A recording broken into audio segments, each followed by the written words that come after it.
Now with Steph Curry, if you took him off of the Warriors the night before the first game of the playoffs started this year, the Warriors would still win 4 games in that series and advance to the second round of the playoffs. The second leading candidate for the NBA MVP award, and maybe my choice, at least I thought he's been my choice this whole time, even though I don't like it personally, because he doesn't play the way I like an MVP to play, just my personal taste, but I got to set that aside and be true to my definitions and my criteria, as I said. And the second leading candidate is James Harden of the Houston Rockets. This guy formerly played for the Oklahoma City Thunder. They had James Harden, Russell Westbrook, and Kevin Durant all on them. Wow, if they could have somehow just kept that together, holy moly, man, I feel bad for you Thunder fans. And we'll have a little bit of side Thunder news here coming up in a little bit too. But anyway, James Harden is on the Houston Rockets now, and he led the Houston Rockets on the last day of the season, mind you. It took the Spurs losing to the Pelicans on the last day of the season for this to happen, and Houston winning for this to happen. But Houston wound up with the number 2 seed in the super tough Western Conference. And if you look at Houston's roster compared to Golden State's or San Antonio's or the Clippers or freaking Memphis even, I mean, and those are all just West teams. Like, Houston's a thin team. That's trying to put it nicely. They are one of the most overachieving teams I've seen in a long time, and it's all because of the beard. James Harden, this guy is a one-man team. If you took James Harden off of the Rockets the night before they start the playoffs, the Rockets don't win. They get swept as the 2 seed. They get swept out of the building. And I don't think a game is closer than 20 points when it's all said and done. That's valuable to me. That's an example of how you define most valuable, in my opinion. Now, if you'd like some more, analytics or concrete argument to support that, here's the numbers on Harden for MVP. He played in 81 games out of the 82 this year. He shot 44% from the field, so 5% worse than Curry. 87% from the line, 4% worse than Curry. 38% from three-point land, which is 6% worse than Curry. However, he shot way more than Curry because he's way more valuable to his team. But anyway, Harden averaged 27 points a game, 3 more than Curry. He averaged 6 rebounds a game, 2 more than Curry. He averaged 7 assists per game, only 1 less than Curry. He averaged 2 steals a game, same as Curry. Harden averaged almost a block a game, more than Curry, which is crazy. And Harden did average 1 more turnover per game than Curry did, with 4 per game. So, depending on what numbers you value more, that should tell you, a little bit of Harden and Curry. But if you don't know and you're listening, those numbers are all pretty close. It's, he's a little bit better at this and he's a little bit better at that, but they're both about the same. 27, 24, 6 and 4, 7 and 8, 2 and 2, 4 and 3, those are all similar numbers. So you can see where it's already dicey.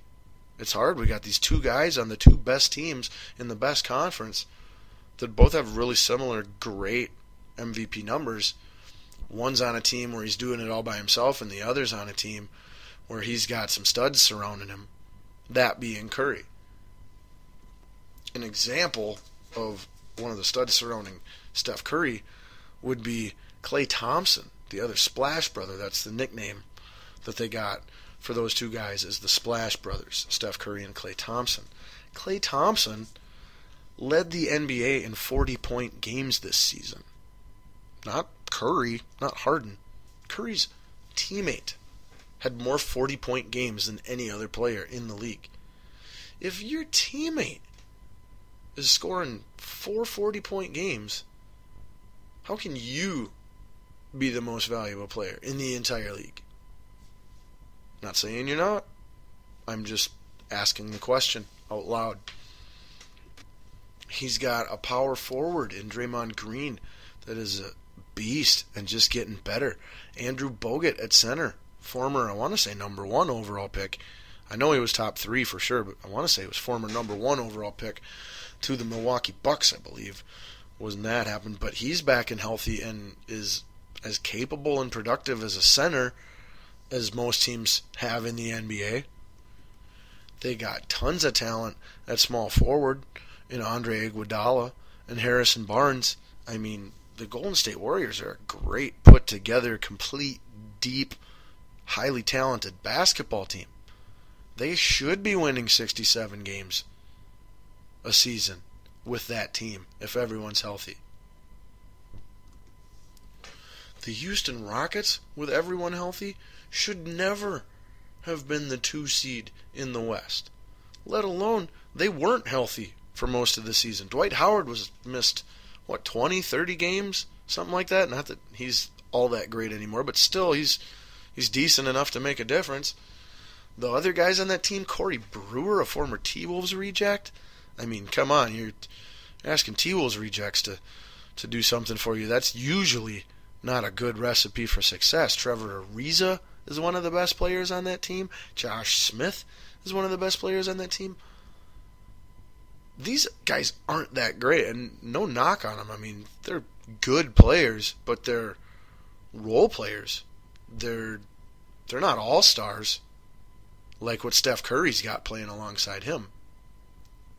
Yes, I know Dwight Howard has been to many all-star games, but he is not an all-star player currently.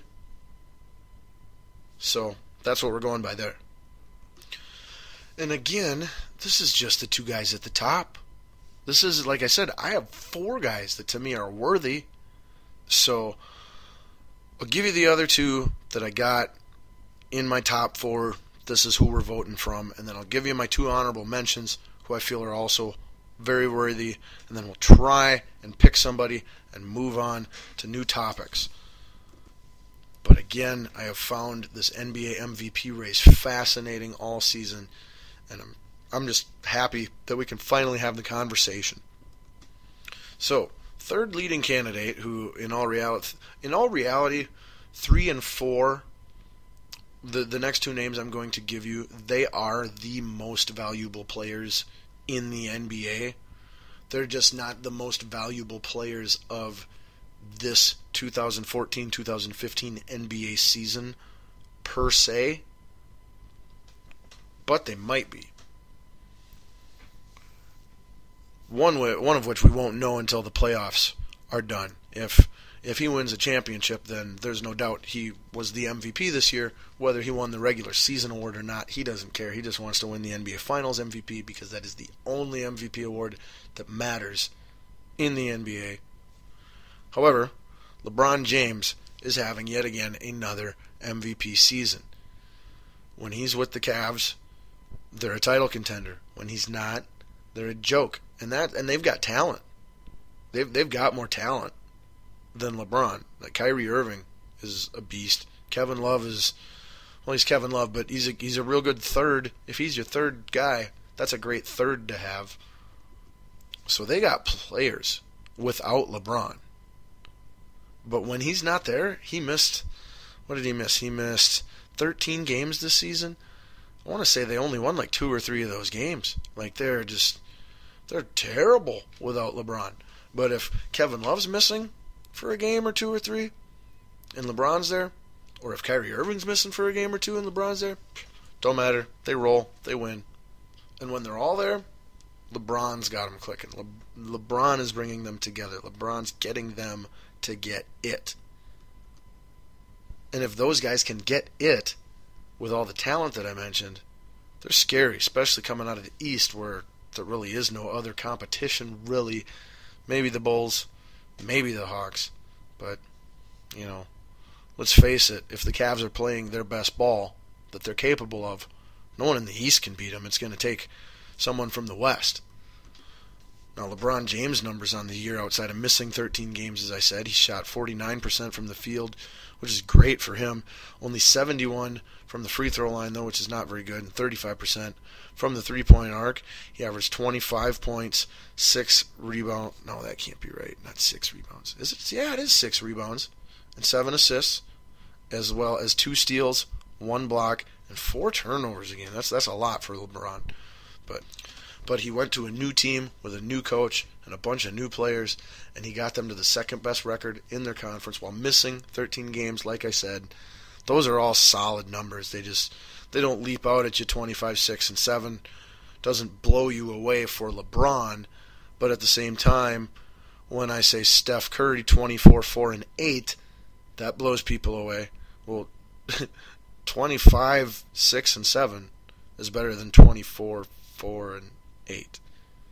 So, not sure why LeBron's numbers don't impress. I think because his standard of what we judge him by has been raised to a ridiculous Jordan level. And now he's being the victim of that. But we could really give it to him every year if we wanted to, or at least every year where his team is successful.